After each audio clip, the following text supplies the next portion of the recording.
The result of having your lean tissue as well hydrated as possible is we're not taking water away from those non-vital areas, as we discussed the other day, right? If you've got all the water in the body your body needs, then your heart, brain, lungs, liver, kidneys, pancreas, thyroid, and bloodstream have all they need, and they're not having to take it from your skin, discs, eyes, and joints, which are the primary places we lose water from.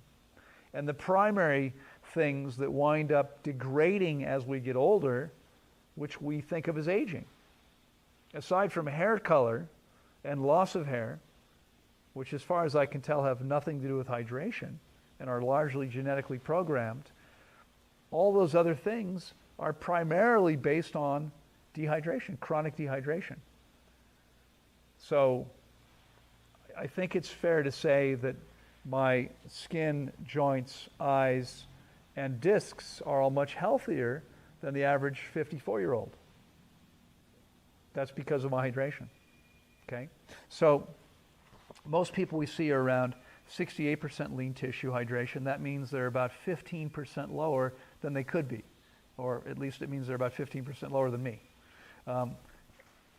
As we see people's hydration numbers go up, we see amazing things happen.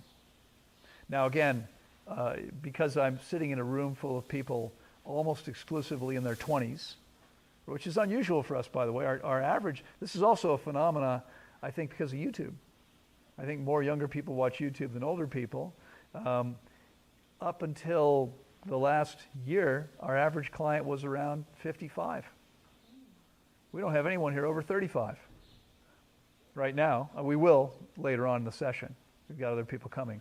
But this is a bit unusual, but you know, again, that's a YouTube phenomenon, I believe. So because you guys are all mostly 20s, a couple of you, I think one of you is 29, almost 30, and one is in the 30s, we aren't going to see people here with wrinkles on their face. We're not going to see people here with a lot of joint problems or disc issues. Most of you probably are as tall today as you were when you were 18. Most 54-year-olds aren't as tall as they were when they were 18, and very few 64-year-olds, and almost no 74-year-olds. Why? You have some disc issues. Yeah. Have you shrunk a little bit, or have you always had disc issues? Maybe, but no, I didn't always have. Okay, so one of the things that there are various things that can happen with discs, but what happens to people as they age, and the reason people lose height as they age, excuse me, is because the discs are essentially bags of water.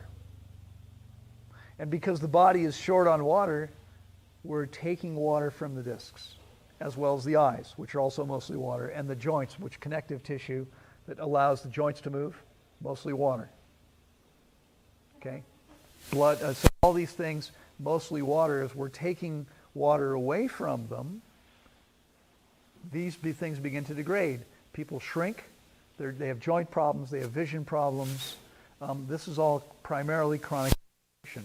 So do not expect to see any significant change in your hydration level while you're fasting, even though you're probably drinking more water than you ever have before.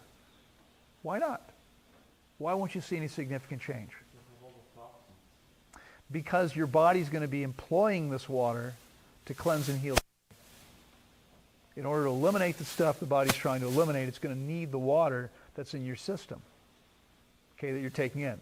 So you're not going to see a significant change in hydration while you're fasting. But if we measure your hydration numbers, and talking to Naomi, who's now been here for more than 2 months, right? You spent 4 weeks here plus 6 weeks closed. So this is your 11th week here. And my guess is we're going to see a reasonably significant improvement in your hydration from when you got here. Because you finished your fast and refeeding, and now you've been eating optimally for almost 7 weeks since ending your refeeding process. We should see some improvement. Now, the only thing that might have some impact on that is the degree to which you're still detoxifying. And you're still detoxifying. right? We know that. We can see that happening. So to the degree, to the extent that someone gets most of that work done during their process here, as soon as they're done that process, like in the 6-week refeeding, the 6-week period after leaving here, most of you are going to see a significant improvement in your hydration level. You may or may not have a way to measure that, but if we could measure it, we would see it. You might feel it. You might notice it in subtle ways, and it will be relatively subtle for most of you guys because you're mostly in your 20s, okay? Had you, if you were coming in here at 65 or 70, you would see huge shifts